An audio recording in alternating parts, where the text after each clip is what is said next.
podcast, JP Anderson répond à mes questions. Avant de commencer, je vous précise que JP Anderson est une autrice auto-éditée chez Librinova qui a écrit le roman Le garçon qui était coincé dans la matrice. Je vous mettrai le lien du podcast du livre dans la barre d'infos. Merci à elle d'avoir répondu à mes questions. Première question, d'où vous vient l'envie d'écrire? Comment avez-vous commencé? Elle répond: je pense que cette envie d'écrire m'est venue avant tout de ma passion pour les livres. J'ai commencé à dévorer des livres très tôt et très jeune, et assez rapidement, j'ai voulu inventer mes propres histoires. À l'oral d'abord. J'inventais des contes que je racontais à ma famille et à mes amis. Mes premiers textes datent du primaire et consistaient en des poèmes ou des récits courts, ainsi que quelques pièces de théâtre pour mon club de théâtre. J'écrivais souvent à quatre mains avec mon meilleur ami de l'époque, un garçon aussi passionné que moi par la lecture. Au collège, j'ai commencé la rédaction de plusieurs romans. Je me souviens très bien du moment où j'ai voulu me lancer dans la rédaction d'une telle histoire. C'était après avoir revu plusieurs films d'animation Ghibli, Princesse Mononoke et le château ambulant surtout. J'ai réalisé que je voulais écrire des histoires comme ça. Ça aurait peut-être dû me donner envie de réaliser des films d'animation, mais non. Ça m'a donné envie d'écrire des romans. Et c'est ce que j'essaye de faire depuis. Question numéro 2. Comment construisez-vous vos personnages? Elle répond: j'ai tendance à penser que ce sont mes personnages qui me trouvent plutôt que l'inverse. Toutes mes histoires commencent par des personnages. En principe, ils se développent à plusieurs. Je ne les imagine jamais comme des individus isolés, mais toujours en relation avec un autre personnage, peu importe le type de relation qu'ils puissent avoir.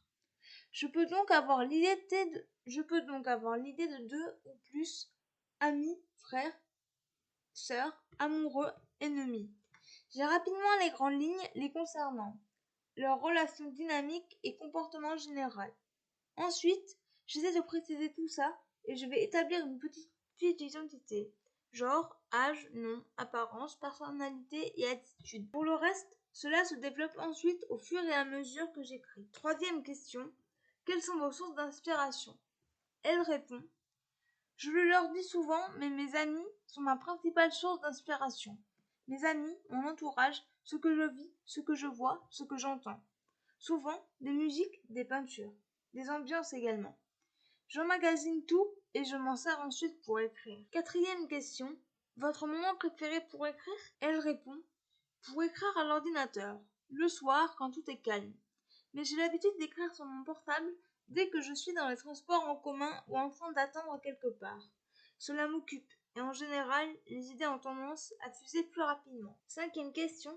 Quelle relation entretenez-vous avec vos personnages? Elle répond: ce sont comme des amis, des camarades, probablement parce qu'ils portent en eux des aspects de mes proches et aussi de moi-même. Puis je passe énormément de temps avec eux, à tisser leurs histoires et à les voir évoluer que je ne peux que m'attacher à eux.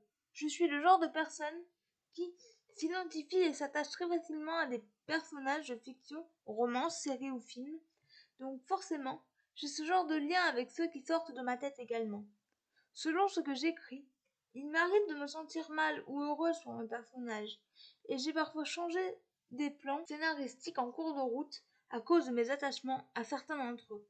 Par exemple, j'ai beaucoup de mal à tuer des personnages, même lorsque c'est pour le bien de l'histoire. Sixième question. Avez-vous déjà écrit un livre avec un autre auteur? Aimeriez-vous essayer? Elle répond: un livre non, mais j'ai déjà écrit des nouvelles à quatre mains, ainsi que des fanfictions avec des amis quand j'étais plus jeune. Techniquement, je ne serais pas contre l'idée d'écrire un roman à quatre mains, mais je pense qu'il faudrait que l'autre auteur fonctionne comme moi, sinon ça ne marcherait pas. Je suis très brouillon et éparpillé quand j'écris, pas particulièrement assidu, et je me tiens rarement à une ligne directrice inchangée. En revanche, quelque chose que j'aimerais beaucoup essayer, c'est faire une bande dessinée en duo.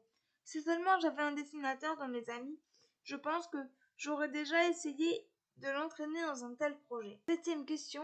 Avez-vous des projets d'écriture dans ce moment? Elle répond: oui, un peu trop même.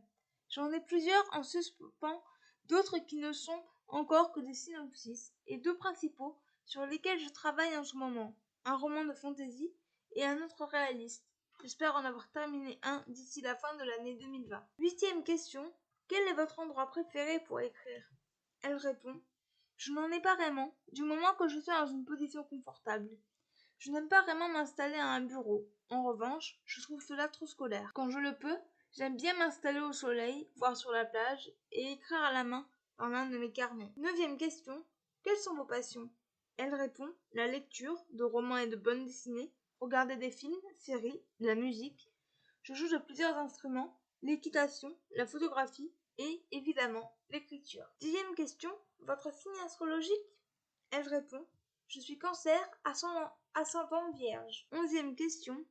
Si vous étiez une capitale mondiale, quelle serait-elle? Elle répond: ça se joue entre Kuala Lumpur et Copenhague. 2 villes très différentes, mais chacune possédant son propre charme, qui les fait résonner en moi pour différentes raisons. 12e question. Votre plat préféré? Elle répond: des sushis. 13e question. Si vous étiez un animal, lequel seriez-vous? Elle répond: quand j'étais plus jeune, j'avais tendance à répondre le loup, mais maintenant, je dirais un oiseau, parce que ça doit être quand même sacrément cool de pouvoir voler. 14e question. Êtes-vous plutôt plat salé ou sucré? Elle répond: sucré, sans hésitation. 15e question. Thé ou café? Elle répond: thé. J'aime bien avoir une tasse à portée de main lorsque j'écris, même si j'ai tendance à l'oublier, la laisser refroidir et devoir la réchauffer 2 ou 3 fois. 16e et dernière question.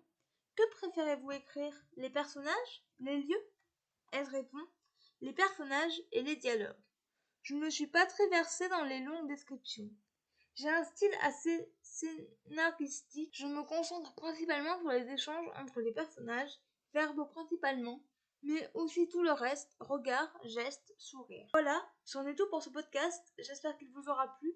Je remercie encore une fois l'autrice d'avoir répondu à mes questions et je vous retrouve très bientôt pour un nouveau podcast. Ciao!